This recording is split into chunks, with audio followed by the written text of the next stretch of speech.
We welcome the night.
Welcome to Horror Night Oasis, a radio show where we discuss all the latest movies and news from the world of horror. Welcome to the, I don't know if it's the first Friday the 13th show or not since we've done this. Might be the second one, but it's Friday the 13th, Ian. How are you, sir? Getting sick, but other than that, I've been good. Yep, it's been one of those days, and apparently this week is going to be even crazier on my end. A lot of stuff happening on my end, so I'm not going to really get into it over the air because we don't have time, Ian. We don't have time. But we are continuing on our Christmas horrors, Christmas terrors, Christmas horror marathon, whatever we're going to call it. It's just Christmas movies, October, December. It's time, and we got to do this. We started it last week. We're continuing on with another one. This time, it's kind of a tradition, Ian, since we started doing this, that we have at least one anthology film. And here we are with another anthology film with Holiday Hell. And Holiday Hell, as mentioned, it's sort of a Christmas holiday film. It's more or less just holiday horror because there is like two segments in here that kind of really are just there. It's sort of like that anthology film Holidays, which had like the Easter and all the St. Patrick's Day, Father's Day, all of them. So there's like two segments in here, and one doesn't even really add to the whole holiday portions, but we'll get into that a little bit later. So the main story is we have Amelia, and she's going. It's like Christmas Eve, or the day before Christmas, and she's going to this curiosity, oddity shop to find something for her sister, and she runs into the owner. His name is Rosemont, Thaddeus Rosemont, played by Jeffrey Combs, and he's wanting to close up shop, but she has money and she's wanting to buy something for her sister, and she has to look around and figure out what is interesting to her sister, and so Rosemont, once she goes around and sees like what's this and what's that, like everything has a story, and so she talks about, she looks at an item on the wall or in a case, and we get Rosemont describing that item with the story, and that is where we get our anthology film with each costume, or there's like a Santa outfit. There's like each item has its own story, and he tells the story. The first story is Dollface, which is set around Valentine's Day, and it's about these. I believe it's Valentine's Day because it's very briefly mentioned. Like, I'm going to spend Valentine's Day at this house or something like that. It's very tossed, like just forgotten about. And they go to this house. It's a bunch of these teens. Some guys are going to come over later on. One of the girls is not a mute, but she's deaf. And slowly they get picked off by a girl in a doll face mask. And that's technically the first story. It's very by the numbers, slasher-esque. It kind of reminded me of Savage Lust. That actually, that's getting a Blu-ray here shortly. It's like Deadly Manor now is the alternate title of it, but I know about Savage Lust. Very, very similar to Savage Lust, but done in each segment is like 20 minutes. And then we go back, and our next story is about a rabbi doll. It's very Hanukkah themed, and it's called The Hand That Rocks the Dreidel. And it's about, this is the one that made me crack up because it's just, once I've watched this and things started to set into place. But anyway, it's about this kid. It's his Hanukkah. He gets a present from his parents. It's this rabbi doll that was made in Germany. And he's going to have a babysitter. His parents are going away, and a babysitter's coming over. And the babysitter calls her boyfriend to come over to steal from the kid and his parents because they have all these items and money. And so as soon as that happens, like, this is the film from last week, The Night Setter. Right. And it's done in like a very sort of Puppet Master, Full Moon sort of way. Kind of reminded me of like Ooga Booga. With the way that the doll is, but it's like, the doll, the rabbi doll looked cool. I'm not gonna say it didn't look cool. And so basically, he reads the spell that comes with the doll, brings it to life to help him get back at the babysitter, basically for locking him in his room. The second one, which I think is the best one, is I didn't write the name of it down. I just put Santa Salesman. But it's about this guy. He's in a bad marriage. His wife doesn't want to have sex with him. He lost a promotion at work, even though he's been there for like 9 years. They hired a more top, higher class guy. A real go-getter. And there's this Christmas party. He's been sober for a year. There's this Christmas party coming up. He's supposed to be the Santa, and he like sells. I think he sells like enhancement, like male enhancement or something like that, or some kind of drug, pharmaceuticals. Yeah. And so there's like this new pill that the owner of the company wants him to make a piece about, and he decides. He finds out a few things during the Christmas party, which kind of sets him off. He starts drinking, he takes the pills, and he goes on a murderous rampage. And the last story, besides the wraparound, pertains to Amelia and her past and her family, and it's more or less like sort of like a harvest moon where, I don't know, it's like this goddess that's, I don't want to give too much away on that one, but it's about this girl. She's moved to this new town or this bed and breakfast or this farm with these people, and it's this ring on her. It's like a family heirloom, this ring, and you kind of learn the backstory of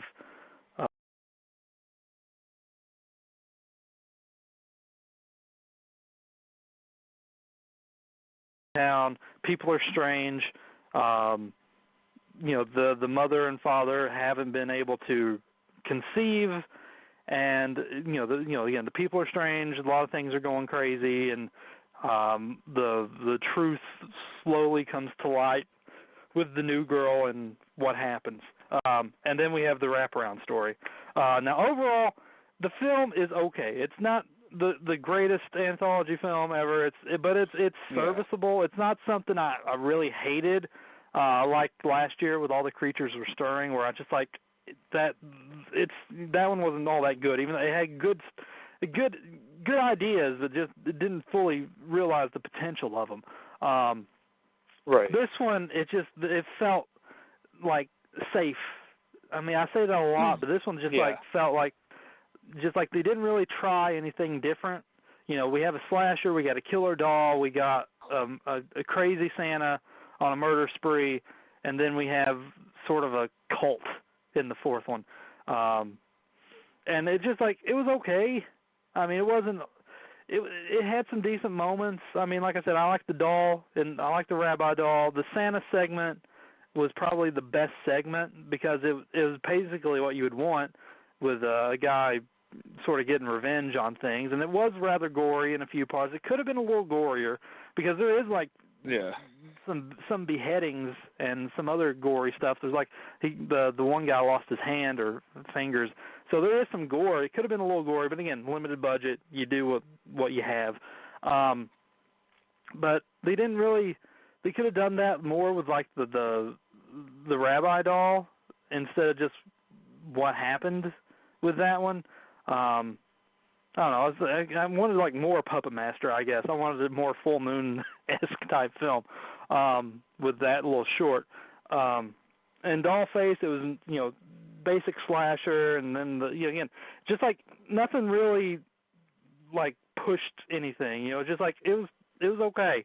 It wasn't bad. It wasn't good. Middle of the road, average. Has some okay moments, but nothing really that like really stood out. I mean, like I'm still gonna go, but I'm still gonna remember like the van segment and all the creatures were stirring, even though that movie wasn't the movie wasn't very good, and especially the wraparound with the play.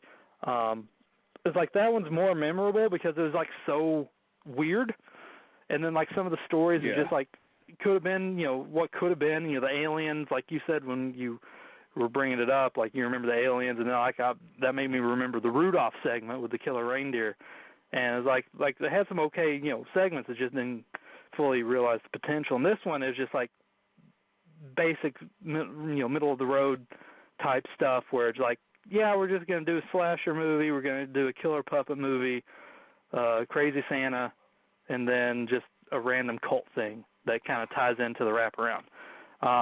It wasn't. And it was rather long. It was like an hour 40, and like each segment was like 20 minutes with like 10 minutes in between to get to the next story. And it's just like it was kind of rather long in some parts, and it's just like this is kind of going nowhere. And I was expecting a little bit more with it as well as it went on. Like with the Killer Santa one, I was like, I wanted a little bit more. Like I know he was going on a rampage, and then like the suit was like all bloody, and like he barely gets blood on the suit, and they kind of have to make that in the wraparound, I guess, for the reasoning of the suit being all bloody. Just to like, why is the suit all bloody when he doesn't get any blood on it? So they kind of have to make up for some things in the wraparound story. And again, it kind of makes sense towards the end too,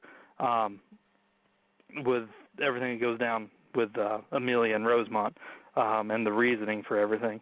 But yeah, it's not terrible, but it's not really all that good. I mean, it's an okay watch. I mean, if you want to watch something, sort of festive, even though it's very minor in a few of them, like again, like the rabbi, and then the rabbi doll and the Santa one is like the only two that's really technically Christmas related, because the doll face has nothing to do with Christmas, and then the ring with the family and the cult has nothing to do with Christmas in a sense. And then again, the wraparound story, it's like Christmas Eve technically, and it doesn't really do too much, but it's an okay wraparound story. It's nothing I haven't seen before. Like again, like all this stuff I've seen done numerous times. But again, I've talked enough. What's your opinion on it? I liked it all right for what it was. It was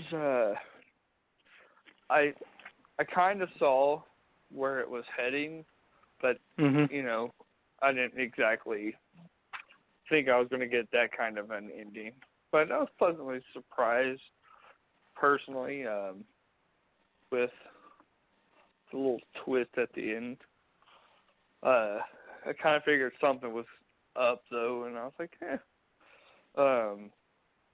The first story really didn't do anything for me.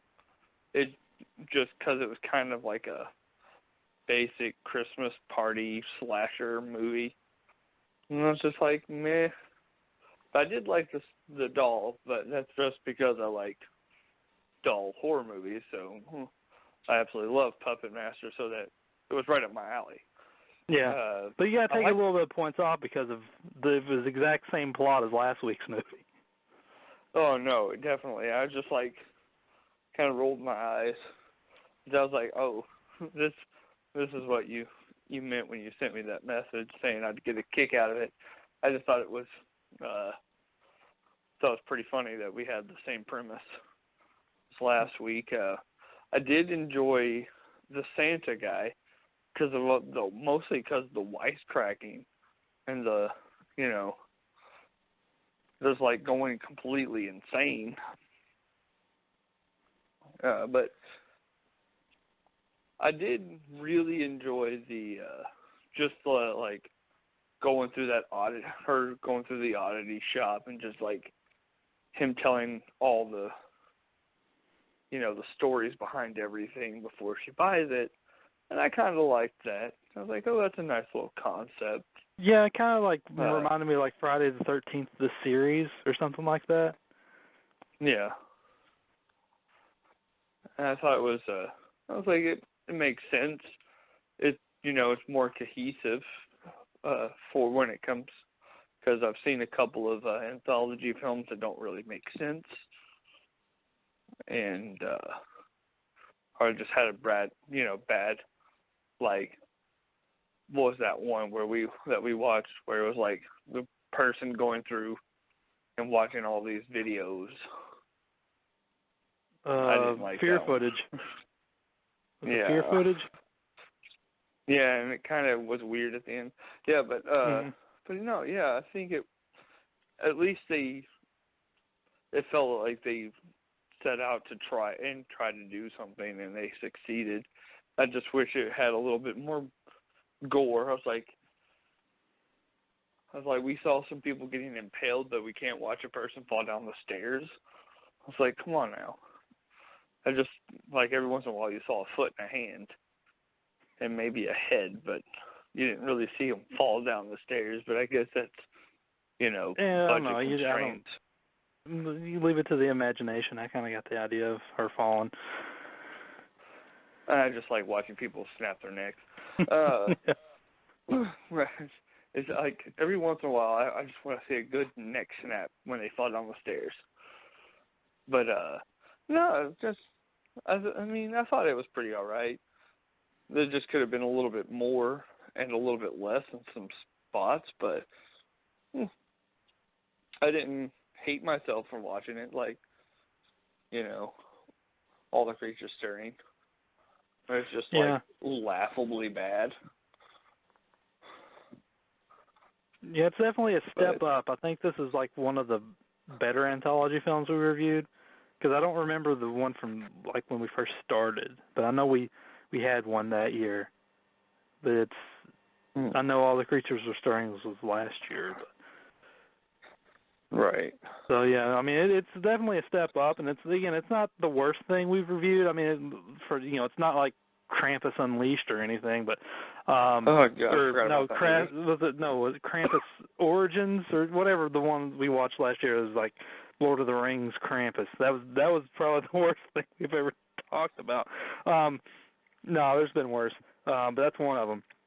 But yeah, it's not like you said. It's like it's okay. It's a decent watch. If you want something different, it's not really different. But if you want something safe and just something, you want a slasher, you want a killer doll, you want a crazy Santa killing people, and you want a little bit of a cult with okay wraparound story. I think the wraparound story, as you said, it's decent, and it has some okay moments. But again, it's not one of the best anthologies. It's an average. It's average. It's run of the mill kind of stuff. You've seen it done numerous times before. A person in a doll face mask killing people. You've seen a killer puppet, doll movie. You've seen a guy dressed up as Santa. We've discussed that plenty of times on this show with the Christmas movies. Like, what was it, 12 Days of Christmas or something with it was doing the Joker and Harley Quinn type of thing. And then of course the cults and the rings and stuff like that. But yeah, it's average. It's average. It's okay. It's a decent watch. It's not not the greatest watch, but it's an okay watch. I mean, if you want to waste some time, and you've already seen everything else and you need something, there it is. Ian, right. any final thoughts before we have to call it a night? Not really. Nothing I don't think that hasn't already been said. Yeah. Well, that's going to do it for tonight's show. Next week is hopefully going to be Black Christmas remake. But there's a lot of things. There's the Lighthouse is out in my area finally, so we might have to do a regular show just to get my thoughts on the Lighthouse, because I said I would. I would and like then, Ian, that. I know you're interested in my opinion of that film. I am planning to see that tomorrow as my birthday movie, and so then hopefully I'm going to get Black Christmas in Saturday or sometime after that. But my schedule's all over the place, so I'm trying to get them in when I can. But I know for sure tomorrow I'm seeing The Lighthouse, so we'll have a review of that, as well as Black Christmas, to continue on our Christmas Horrors Marathon. So we'll just have a little Easter egg with The Lighthouse next week. I guess with that being said, Ian, we're going to call it a show, and thanks everyone for listening, and we will see you next week.